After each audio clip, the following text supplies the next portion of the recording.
High Commander Zix 427 stood at the bridge of the Galactic survey vessel Eternal Wisdom, his crystalline appendages trembling slightly as he reviewed the mission parameters for the fourth time. The small planet spinning below them hadn't even achieved unified planetary governance, yet somehow it had caught the attention of the Galactic Council's Defense Ministry. Status report, he chittered to his crew, all carefully selected for their expertise in analyzing primitive civilizations. His science officer, Ver 8, floated forward on her gravity pad, her tentacles wrapped around a data crystal. Fascinating readings, Commander. The humans appear to be conducting some sort of synchronized activity across their military training facilities. Our initial assessment suggests it's their annual planetary defense exercise. Zix 427's outer membrane rippled with amusement. These humans barely had fusion power, and they thought they could mount a planetary defense. Still, orders were orders. The Council wanted a full assessment of Earth's military capabilities before adding them to the Registry of Protected Worlds. "Show me," he commanded, and the ship's holographic display came to life, showing dozens of locations across the planet's surface. Each one buzzed with activity as young humans gathered in large numbers, surrounded by equipment and materials. "They call it the Global Defense Initiative Championship," Ver 8 continued, her tentacles dancing across the control surface. "According to our intercepted communications, teams from various military academies compete to construct the most effective planetary defense system in the shortest time possible." The commander's amusement grew. They turned military preparedness into a sport. How typically primitive. Well, let's observe their little game. Set up full spectrum monitoring. I want every detail recorded for the Council's entertainment. "Sir," interrupted Tactical Officer Kren 92, his metallic exoskeleton clicking nervously. "You should see these equipment readings. They're unusual." "Unusual how?" Zix 427 drifted closer to the tactical display. "The humans are using components that shouldn't be compatible. They're mixing antimatter containment fields with what appears to be—" "Sir, I must be reading this wrong. It looks like they're using modified food preservation technology in their shield generators." The commander's crystalline structure flickered with confusion. "That's impossible." The resonance patterns wooled. He never finished his sentence. Across the planet's surface, dozens of teams of human cadets began their work simultaneously. What followed defied every known law of physics and engineering in the galaxy. At the facility labeled West Point, cadets were literally juggling plasma containment units while reciting mathematical formulas in perfect synchronization. In Sandhurst, a team had somehow turned their entire defense grid into a musical instrument, calibrating shield frequencies through what they called the power of jazz. "Sir," Ver 8's tentacles had tied themselves in knots. "The Japanese team is using ancient meditation techniques to align their quantum matrices. It's working better than our most advanced AI systems." Commander Zix 427 watched in growing horror as humans across the planet casually rewrote the laws of physics. A team in Russia had apparently decided that traditional linear time was optional for installation sequences. They were somehow assembling their defense grid in parallel temporal streams, completing 3 hours of work in 15 minutes. They can't. The commander's crystalline form began to crack under the strain of witnessing the impossible. How are they achieving these power readings with such primitive technology? "Sir," Kren 92's metallic voice had risen several octaves. "The Indian team is using something called yoga to bend space-time around their defense towers. They're achieving coverage patterns that our simulators say are theoretically impossible." The bridge of the Eternal Wisdom descended into chaos as more reports flooded in. The Brazilian team had somehow incorporated their local dance forms into their shield modulation patterns, creating an ever-shifting defense grid that their sensors couldn't even track properly. The German team had turned their entire installation into what they called a techno-rave, with defense systems pulsing in rhythm to something called electronic dance music. "Sir," Ver 8 whispered, her tentacles now completely immobilized from shock. They're laughing. All of them. They're treating this like it's fun. Commander Zix 427 watched as a team from Australia casually mounted a defense tower upside down, claiming it improved the vibes. Impossibly, their power readings were off the charts. Update from the American team. Kren 92 reported, his exoskeleton rattling.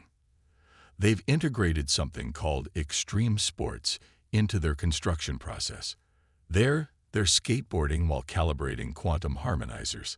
The commander's crystalline form began to emit a high-pitched keening sound as he watched humans across the planet cheerfully ignore the fundamental laws of the universe.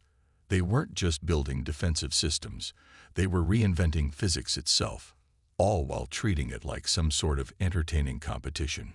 Sir, Ver 8 managed to untangle one tentacle enough to check her instruments.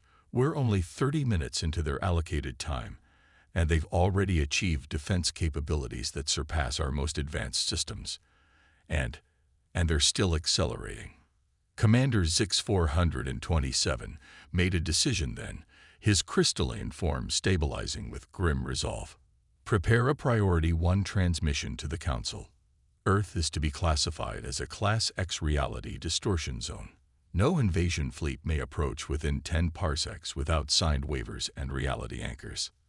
As if to punctuate his decision, the French team chose that moment to begin what they called a defense grid flash mob, their synchronized movements somehow creating quantum entanglement patterns that shouldn't be possible outside a laboratory.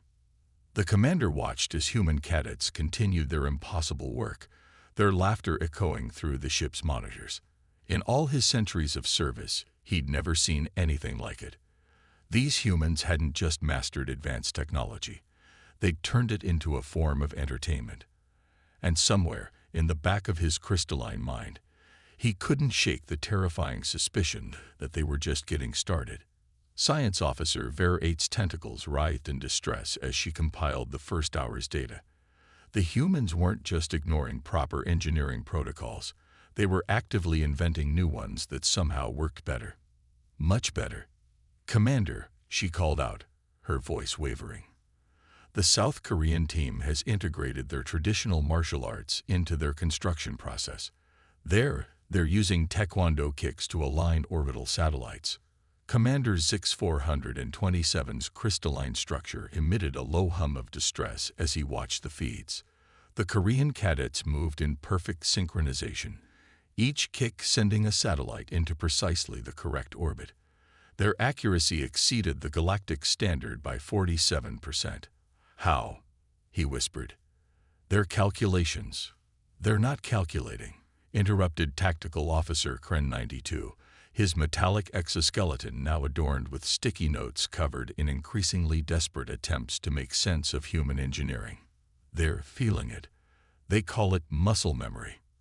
Across the planet, the competition had evolved beyond anything the alien observers could have imagined.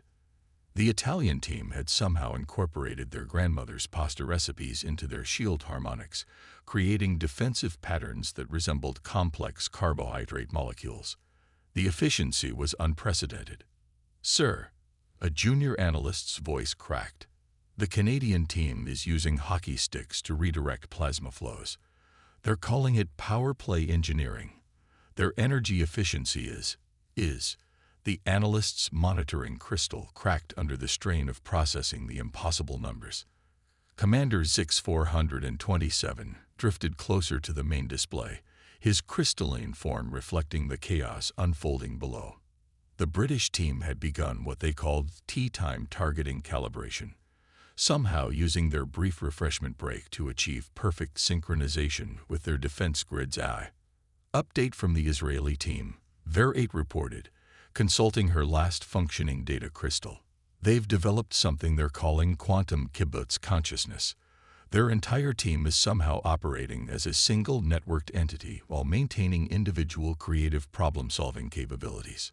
The bridge crew watched in horrified fascination as the Indian team began incorporating Bollywood dance moves into their shield frequency modulation. Each choreographed step created ripples in the quantum field that shouldn't have been possible outside a stellar core. Sir, Kren 92's metallic voice had taken on a note of hysteria. The Mexican team is using salsa dancing to coordinate their defense grid's targeting systems. Their accuracy rates are. His exoskeleton rattled as he double-checked the readings. They're achieving predictive targeting of events that haven't happened yet. The commander's outer membrane paled as he processed this information. They're hitting targets before they exist. They're calling it preemptive fiesta defense. Verate interjected, her tentacles now completely tangled from stress. And sir, they're teaching the technique to other teams during their lunch break. The situation at the German Academy drew their attention next. The team there had somehow integrated their famous automotive engineering principles into their defense grid, creating what they called Autobahn targeting lanes. Their interceptors weren't just fast. They were arriving at their destinations before they launched. Sir, a sensor specialist called out, their voice trembling. The Spanish team has initiated their siesta protocol. Finally, the commander sighed. At least some of them are taking a break. No, sir, the specialist interrupted. During their nap, their defense systems are operating in something they call dream logic mode. They're solving quantum equations that our best computers say are impossible. The Brazilian team had turned their entire defense grid installation into what they called a carnival parade, with each elaborately choreographed section adding new layers of impossible efficiency to their systems. The quantum harmonics of their celebration were creating defensive patterns that danced between dimensions. Commander, Verate managed to untangle one tentacle long enough to check her final functioning sensor. The Chinese team has integrated Feng Shui principles into their defense grid layout. They're achieving perfect energy flow by. She paused, her translator struggling. By vibing with the universal qi. The Australian team chose that moment to demonstrate what they called surfer's intuition targeting, riding gravitational waves between their defense platforms while making adjustments that violated several fundamental laws of physics. They were calling it totally gnarly quantum mechanics. Mate. Commander Zix 427's crystalline form began to emit a high-pitched whine as he watched the New Zealand team integrate their traditional Haka war dance into their defense grid activation sequence. The resulting energy patterns were somehow intimidating their test projectiles into voluntarily changing course.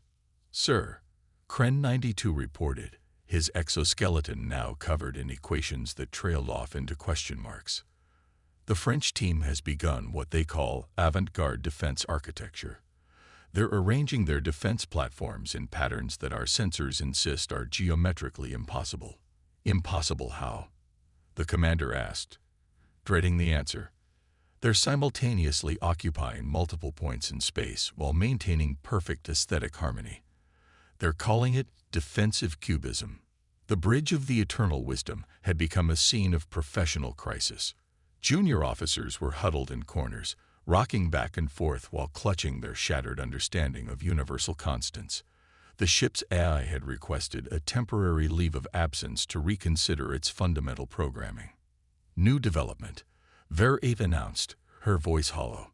The teams are now exchanging what they call life hacks for improving their systems. The Russian team is teaching others how to bypass temporal causality through what they call quick-fix engineering. Commander Zix 427, watched as humans across the planet continued to casually redefine the possible, their laughter and excitement a stark contrast to the existential crisis they were causing among the galaxy's finest scientific minds. And they were only halfway through their allotted time. The observation deck of the Eternal Wisdom had been transformed into what the crew now called the Crisis Room. Tactical Officer Kren 92's exoskeleton had developed a persistent twitch as he watched the human cadets continue their reality-bending competition. Sir, he reported, his metallic voice cracking. The Swedish team has integrated their furniture assembly principles into their defense grid. They're calling it the IKEA method. How? How is that even relevant to planetary defense? Commander Zix-427's crystalline structure flickered with confusion. According to their team captain, if you can assemble a BYGLEK without losing your mind, you can do anything. Their efficiency rates are unprecedented. They're using Allen wrenches to adjust quantum fields. Science officer Vera had given up trying to untangle her tentacles. The Turkish team has begun incorporating coffee brewing techniques into their power distribution network. They're achieving plasma containment through what they call perfect foam dynamics.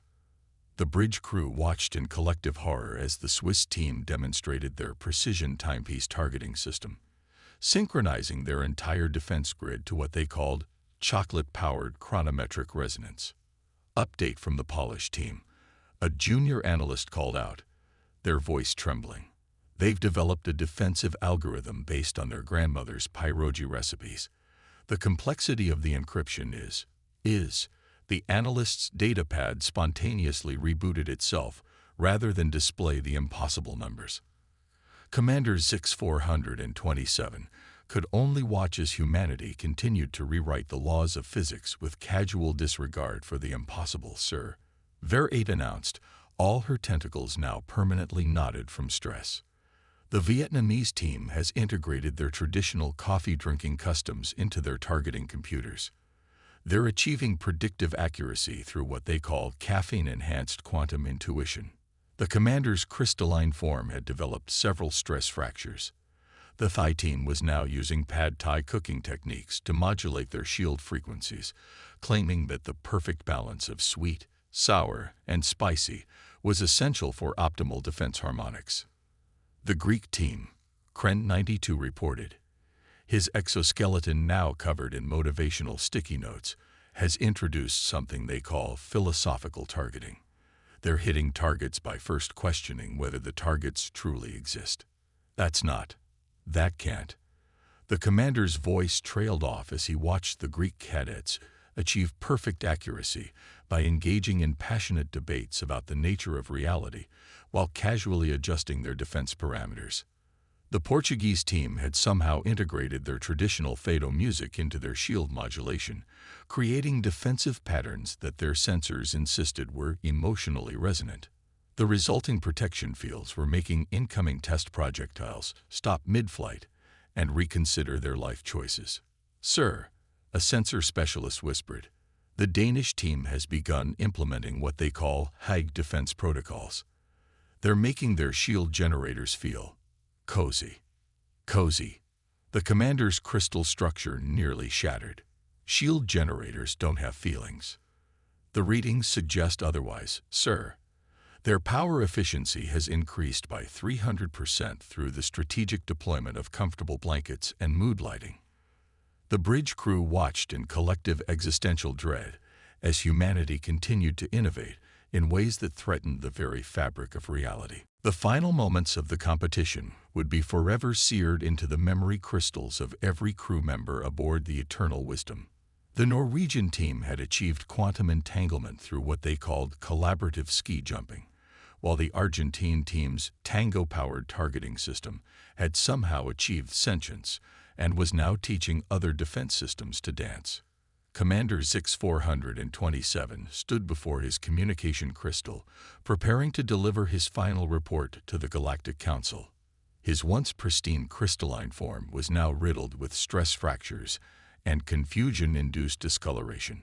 To the esteemed members of the Council, he began, his voice carrying the weight of one whose entire understanding of reality had been fundamentally altered. I must strongly recommend that Earth be classified not merely as a protected world, but as a Class X reality distortion zone with additional classifications pending invention of new categories to adequately describe the situation. He paused, watching as the human teams celebrated their achievements with what they called a multicultural defense grid party, somehow improving their system's efficiency through the power of international snack foods and synchronized dancing. The humans have not merely mastered advanced technology, they have turned it into an art form, a sport, and a social activity simultaneously. They are achieving results that our finest minds insist are impossible, while treating the whole endeavor as an entertaining diversion. A final alert caught his attention. The teams were now exchanging contact information and planning something they called a Planetary Defense Cookout Social for the following weekend. In conclusion, the commander's voice cracked slightly. I recommend immediate implementation of a 10-parsec exclusion zone around Earth to be maintained until we can develop new physics models that account for the possibility that reality itself might just be a polite suggestion rather than a hard rule. As the Eternal Wisdom prepared to depart Earth's solar system, a final transmission came through from the surface. It was a simple message, broadcast on an open channel. Thanks for watching. Don't forget to like and subscribe to our annual Defense Grid Championship channel. Next year's competition will feature interpretive dance targeting systems and quantum mechanics through cooking. Commander Zix 427's crystalline form finally gave up and shattered completely. The Earth was classified as Here Be Dragons in all official galactic maps, with a footnote reading, "Dragons are the least of your concerns. They have grandmothers who bake cookies that somehow improve quantum efficiency." The Eternal Wisdom's crew all requested immediate transfer to deep space meditation posts, where physics still made sense and defense systems had the decency to follow the laws of reality. And on Earth, the cadets began planning next year's competition, blissfully unaware, or perhaps perfectly aware, that they had just rewritten the galaxy's understanding of what was possible, one impossible innovation at a time.